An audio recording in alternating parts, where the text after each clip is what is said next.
बाल विकास एवं शिक्षा शास्त्र के प्रश्नों की अभ्यास श्रृंखला को आगे बढ़ाते हैं।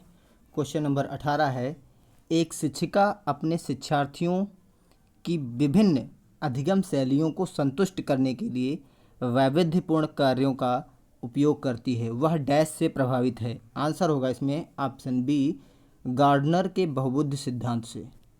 व्याख्या, गार्डनर के बहुबुद्धि के सिद्धांत के अनुसार बुद्धि का स्वरूप एकांगी न होकर बहुकारकीय होता है।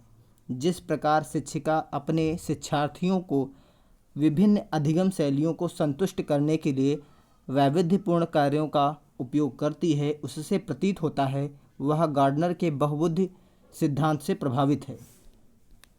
क्वेश्चन नंबर 19, एक शिक्षिका अपने आप में कभी भी प्रश्नों के उत्तर नहीं देती है, वह अपने विद्यार्थियों को उत्तर देने के लिए समूह चर्चाएं और सहयोगात्मक अधिगम अपनाने के लिए प्रोत्साहित करती है। यह उपागम डैश के सिद्धांत पर आधारित है। आंसर होगा ऑप्शन डी, सक्रिय भागीदारिता। व्याख्या,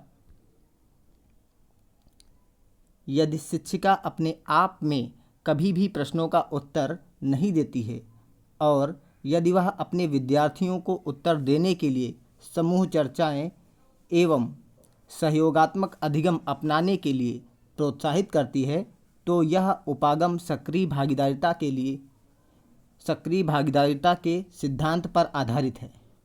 क्वेश्चन नंबर 20, निम्न में से कौन सा शिक्षक से संबंधित अधिगम को प्रभावित करने वाला कारक है? आंसर होगा ऑप्शन डी, विषय वस्तु में प्रवीणता। व्याख्या, शिक्षण प्रक्रिया में जब शिक्षक अपने विषय में प्रवीण होता है तो वह शिक्षण को अधिक प्रभावी बना सकता है।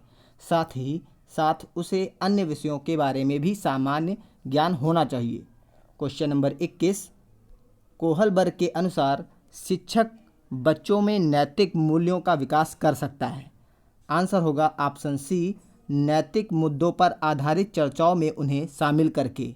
व्याख्या, कोहलबर्ग के अनुसार बच्चों के नैतिक विकास के लिए उन्हें विभिन्न नैतिक मुद्दों की परिचर्चा में सक्रिय सहभागी बनाना चाहिए। साथ ही नैतिक रूप से प्रेरणादायक कहानियों को सुनाकर उनके नैतिक विकास को निर्देशित किया जा सकता है। क्वेश्चन नंबर 22, छोटे शिक्षार्थियों को कक्षा कक्ष में यानी क्लासरूम में समवयस्कों के साथ अंतःक्रिया करने के लिए प्रोत्साहित करना चाहिए, जिससे आंसर होगा ऑप्शन सी, वे पढ़ने के दौरान सामाजिक कौशल सीख सकें।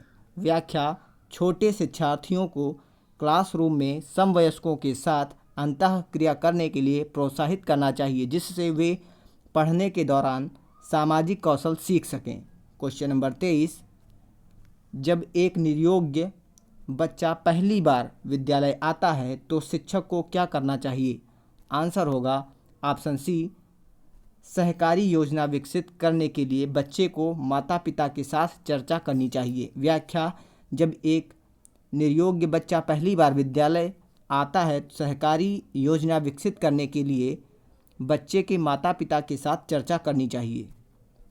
क्वेश्चन नंबर 24, पियाजे के संज्ञानात्मक विकास के चरणों के अनुसार इंद्रिय गामक संवेदी प्रेरक अवस्था किसके साथ संबंधित है? आंसर होगा ऑप्शन ए, अनुकरण, स्मृति और मानसिक निरूपण।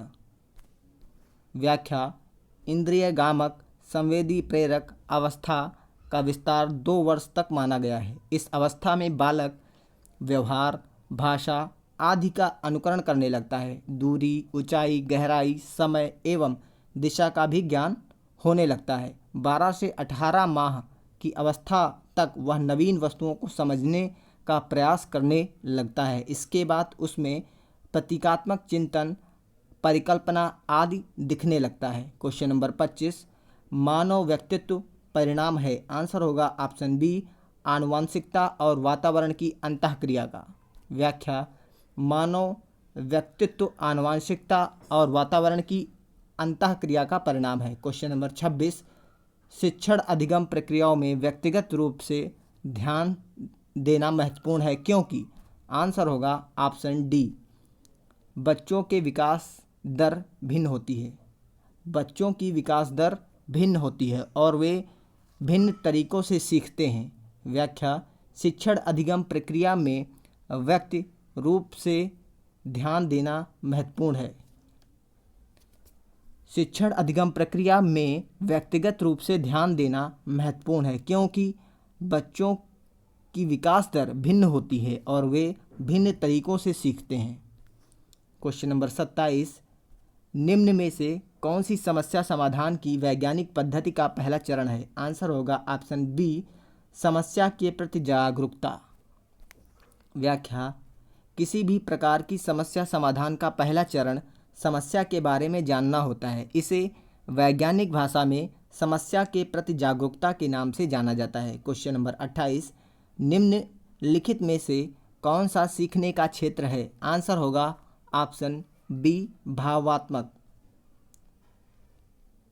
व्याख्या, भावात्मक का तात्पर्य कि मनोवृत्ति वस्तु के प्रति व्यक्ति में उत्पन्न सकारात्मक भाव यानी सुखद भाव जो अधिगम को सुगम बनाते हैं।